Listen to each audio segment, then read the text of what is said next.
Welcome to my riverbed. This is where I come and ride my bike. Usually it's obviously up there on the top of the banks, and I don't come ride as often as I should, clearly. But a lot of times I'm riding and I'll look at the concrete on the riverbank and you see graffiti, right? Or you see what used to be graffiti that's been painted over or maybe pressure washed, but it really just still shows up. Sometimes it even looks worse than it did before. And that's if you're going towards the beach. If you're going away from the beach, by the time you get to like the 5 freeway, they really just stop trying to cover it up at all. You ever been in an argument with your spouse or a coworker or classmate, or maybe even your kids if they're adult age, and you try to handle it, but it doesn't work? So usually we try to handle those kind of things in one of two ways. One, we might try to mask the problem, right? We might offer flowers or something, some sort of gift, make a cake, I don't know, whatever they like, right? And we try to offer that as a peace offering. Or two, maybe you just don't do anything and you kind of let time go on, and hopefully the saying is true that time heals all wounds. Those are kind of the two options. But do either of them really work? Not really. Because here's what the problem is. Our hearts, at the end of the day, if we're not dealing with what's really going on in that argument, then the next time it comes up, it's just going to bring that same argument back up. So in the Bible, the first humans, Adam and Eve, they do something bad. Okay? They disobey God. God had given them a clear direction, clear guidelines, and really it was just to do anything they want except eat off of this one tree. Okay? And so they decide to eat off of that tree anyway. And at that point, they don't go and handle the issue. They don't realize, oh, we've messed up, let's go talk to God. Let's go directly to Him and say, I messed up, I'm sorry, this is my heart, right? Instead, they do one of the other options. And what they try to do is they kind of try to cover it up, hoping that maybe God just won't notice, or maybe He just won't deal with it. And so what they do is they cover themselves up with leaves. And they make clothes out of leaves. But God's not fooled. So Adam and Eve chose against God. And what they did is they really brought evil into something that was intended to be pure. Habakkuk 1:13 though says, your eyes cannot look on evil.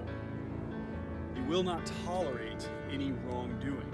And this is Habakkuk the prophet talking about God, talking about how His perfection, it can't be in the presence of evil. And we call that sin, right? And so when Adam and Eve chose to disobey God, the only right thing for God to do because of His purity is to get rid of them. And God kind of does. He ends up kicking them out of the garden, but before He does that, God covers them with animal skins. It was an act of mercy. Even though Adam and Eve were fully deserving of God's wrath, that would have been totally just because they knew they shouldn't do that, God instead shows them mercy by covering them. And God makes this promise in Genesis 3 verse 15. He says, when He's talking to the serpent who tempted Adam and Eve into making this choice against God, and when He's talking to them, He said that the offspring of this woman will crush your head and you will bruise his heel. And He's referring to Jesus. This is the first telling of the gospel, the good news of Jesus, that Jesus would come and crush the serpent, crush the sin that's in all of our lives, that's in all of our paths. This is what Jesus came to do. And God, from the very beginning of time, from the very first sin, says this is the plan. This is what's going to happen.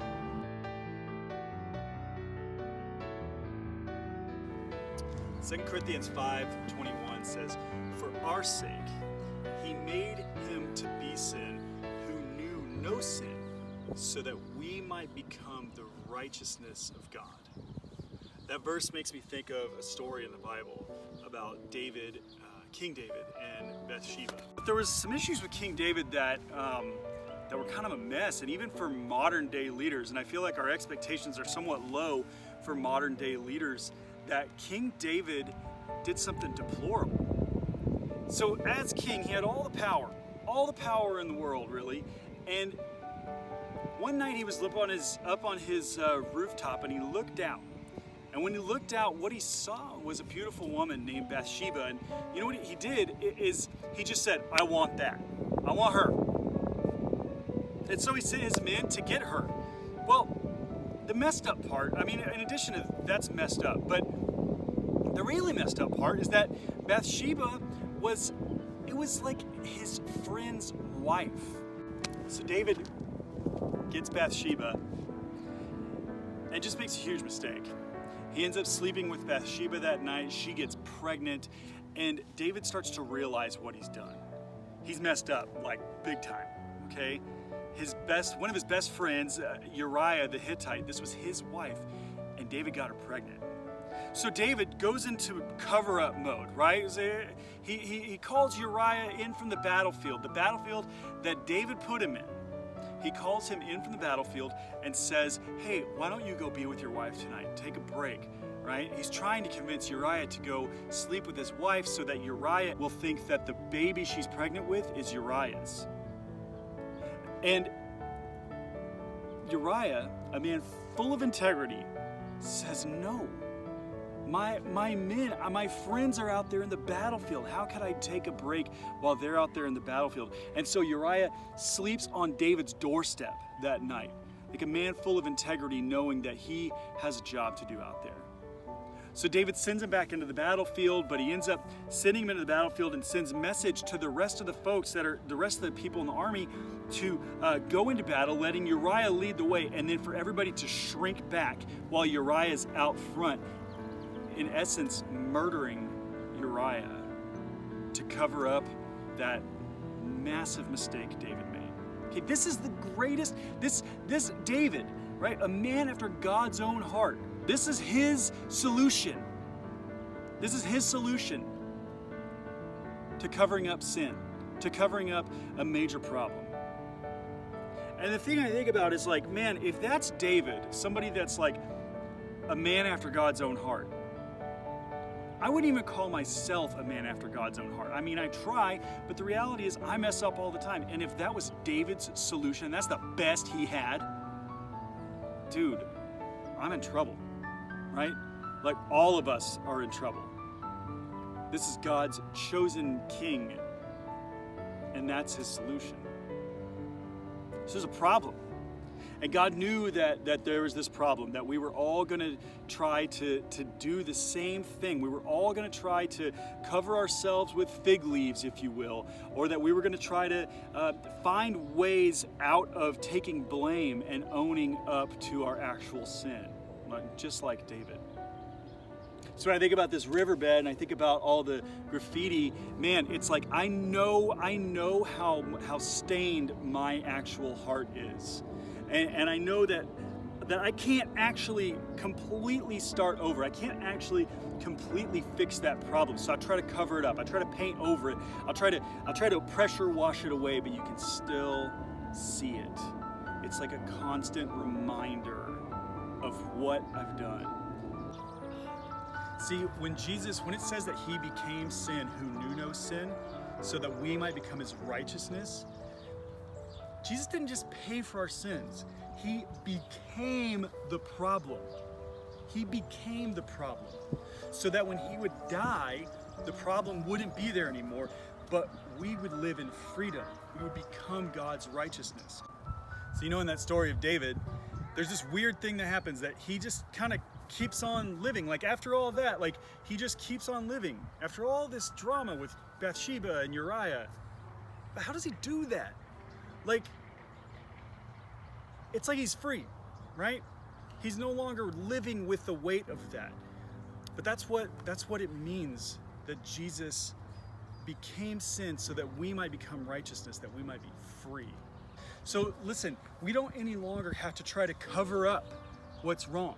We don't have to try to paint over the graffiti that's staining our lives and just kind of still seeing it.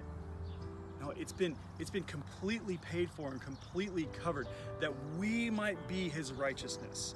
So we talk about it like this, that when God like if this is us, when God looks at us, he doesn't see this wretched sinner or somebody that's tried to cover up their sin. He sees his son Jesus, who became sin, that we might become his righteousness, that we might become what Jesus was as righteous. So for the next few minutes, I want you to just take a second and pray about that. Maybe talk to somebody sitting next to you. What does it do to you knowing that Jesus on the cross became sin so that when you believed in him, you wouldn't just be forgiven, you would be able to live free?